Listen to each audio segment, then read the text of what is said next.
I am back, and other really story. Following my channel subscribes. Let me take you back to where this all began. I'm a 46-year-old mom with two beautiful daughters, 17 and 15. Smart, brave, resilient, and thanks to their cheating father, emotionally scarred in ways no teenager should ever be. You see, last year, my ex-husband died in an accident. But before that, he tore our family apart. While we were still married, he had a long-term affair and had 2 children with the other woman.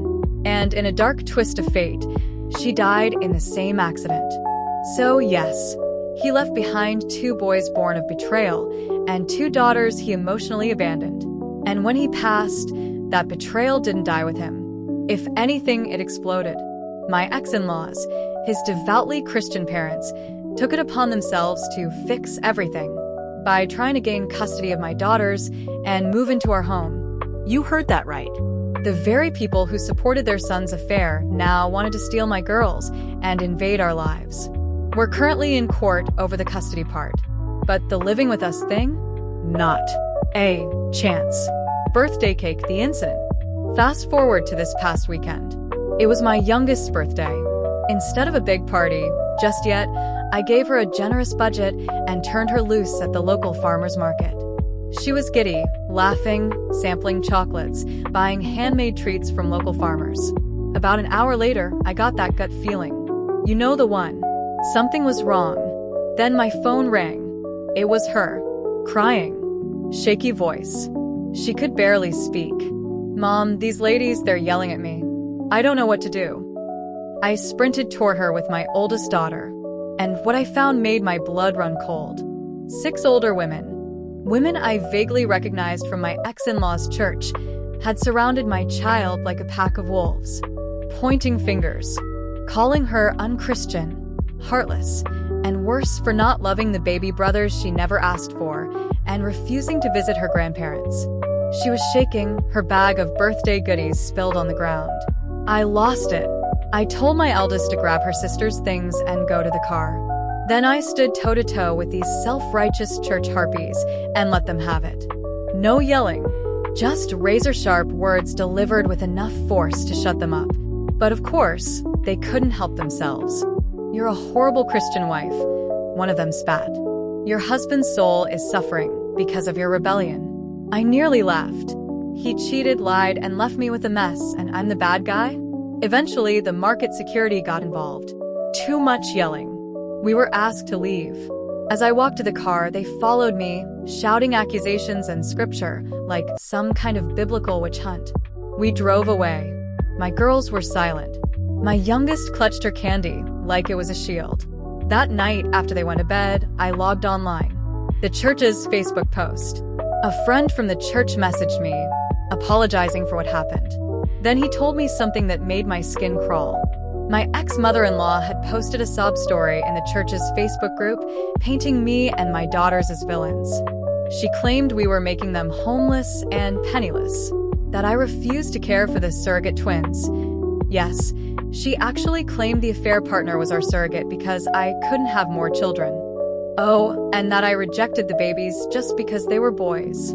You can imagine the support she got from the more extreme members. They were falling over themselves to pray for her strength in the face of cruelty. But what she didn't know, I had receipts, the evidence. Because the divorce wasn't finalized before my ex died, I still had all the proof I needed, and I was legally free to use it. Text messages between my ex and his mistress. Photos of them making out in our living room. Conversations where my ex-in-laws cheered him on for his affair. Emails where they begged me to stay married for appearances. And most damning of all, messages where they bullied my daughters. They called my girls bastards, said their grief wasn't real, and blamed them for their father's death for telling me about the affair. 2 days after he died. The plan. The next day, I printed everything on glossy, high-quality paper. I spent the whole afternoon creating little prayer hymn packets that looked just like the ones the church used. Inside, a photo of my ex passionately kissing his mistress in our living room. Screenshots of their texts. "Can't wait to be done with her." emails from his parents mocking my daughters and defending the affair. The message where they said the girls killed their father. On the front cover, the love story of ex-husband and mistress's name. A true test of faith. I left a stack at the church's songbook table before Sunday service. No one checks them. They just grab and go. By Tuesday, the gossip tornado was in full spin. The church Facebook page exploded with angry posts. The language was so brutal the pastor had to start moderating comments. Some members called my ex a devil in disguise. Others called the mistress a painted Jezebel. They used worse terms, but we're keeping it PG. Suddenly, my daughters were not the problem anymore. The congregation realized what had really happened. A few even wrote apology letters to my girls. And the best part? My ex-in-laws were shamed into leaving the church. My ex-mother-in-law posted one last melodramatic Facebook rant about how no one cares for the elderly anymore and how her great son would have taken care of her. Sure, with what money? I was the breadwinner. Oh, and about that will? My ex secretly changed his beneficiaries to his parents behind my back. I always thought it was going to our girls. But even in death, he tried to betray us. No worries though.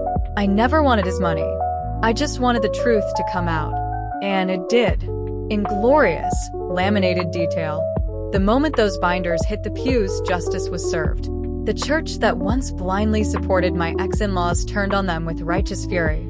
Their lies were exposed. Their reputations shattered. And the shame they tried to dump on my daughters? It rolled right back onto them like divine karma.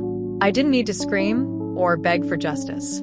I just handed them the truth and let the light do the rest.